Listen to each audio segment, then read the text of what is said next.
में आप सचमुच में आप लोग बैकफुट पर हैं, चूँकि सालाना 5 लाख नौकरी, बेरोज़गारी भत्ता का वादा हुआ था। युवा आक्रोशित हैं, पूछ रहे हैं कि ठीक है आप कर रही हैं, सब कुछ हुआ, लेकिन नौकरी, बेरोज़गारी भत्ता ये तो नहीं मिल पाया। देखिए, मैं आपको इसमें एक बात बताना चाहती हूँ क्योंकि हमारी योजना एक चल रही है सारथी योजना। सारथी योजना में क्या है, ये स्किल डेवलपमेंट का है और इसमें बच्चों को हम लोग इसमें स्किल डेवलपमेंट कराना सिखाते हैं और इसके साथ में ही जब तक आपको नौकरी आप कहीं पे काम पे नहीं लगते हैं, तो आपको इस राशि से भी जोड़ा जाता है आपके हेल्प के लिए। मैं ये कहना चाहती हूँ कि जिस तरीके से आपके पास एक क्वेश्चन है, आपका क्वेश्चन का आपके पास आंसर आना ज़रूरी है। तो आंसर आने के लिए आप कोई भी माध्यम ले सकते हैं। जैसे क्वेश्चन को, प्रॉब्लम को सॉल्व करना होता है तो 1, 2, 3 तरीके होते हैं।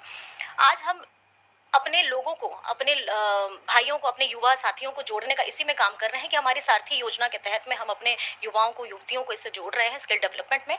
और ख़ास करके इससे जिसमें जिनको काम मिल गया है उनको तो काम मिल चुका है, लेकिन जिनको नहीं मिला है उनको हम लोग इसमें भत्ता देने का भी काम कर रहे हैं। और साथ ही साथ अब जहाँ तक नौकरियों की बात होती है, मैं तो आपको बोली ना कि नियोजन नीति के खिलाफ कौन है? नियोजन नीति के खिलाफ तो यही लोग हैं हमारे। और जब हम लोग कुछ भी करते हैं, इनको पीआईएल करना इनका फेवरेट काम है। ये लोग बस पीआईएल करवाते हैं और इन्हीं के लोगों ने ही पीआईएल करवाया है।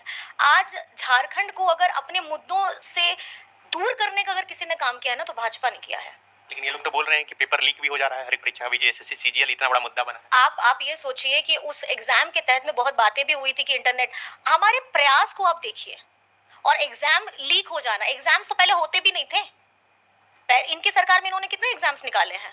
और आज जब हम एग्जाम निकाल रहे हैं, उसकी कड़ी सुरक्षा हुई, जिससे मुझे लगता है कि बहुत लोगों को तकलीफ भी हुई थी इंटरनेट, और उसके लिए भी ये लोग पीआईएल कर दिए थे कि इंटरनेट आप लोगों ने बंद करवा दिया। आप हमारे प्रयास, हमारी सोच को आप ध्यान नहीं देते हैं। ये हम कर किस लिए रहते हैं? ताकि वहां पर में हम लोगों से या किसी से चूक ना हो। और ये चूक को रोकने के लिए, ये आपके चीटिंग को रोकने के लिए एक प्रयास था। और आज फिर घूम फिर करके वही बात पहुंच गई, हम लोग सीधा कोर्ट पहुंच जाते हैं। हमारे झारखंड का अगर विकास में अगर सबसे बड़ा रोड़ा है तो ये पीआईएल है। अगर आप पीआईएल हर चीज में करिएगा तो आप हम ही से पूछिएगा कि आप नौकरी नहीं दे रहे हैं, और जब हम लोग कुछ देने का प्रयास करते हैं, कुछ योजना लाने का प्रयास करते हैं, आप पीआईएल कर देते हैं।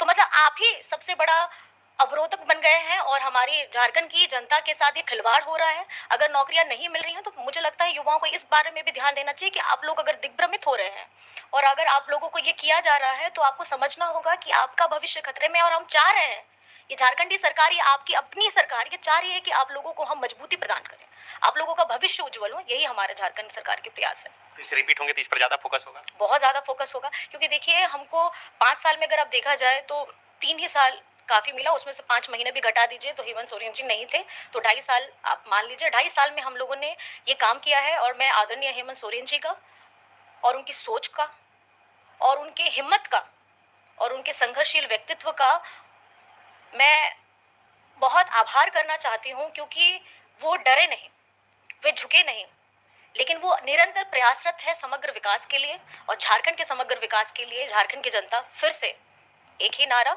हेमंत दोबारा करके तैयार है।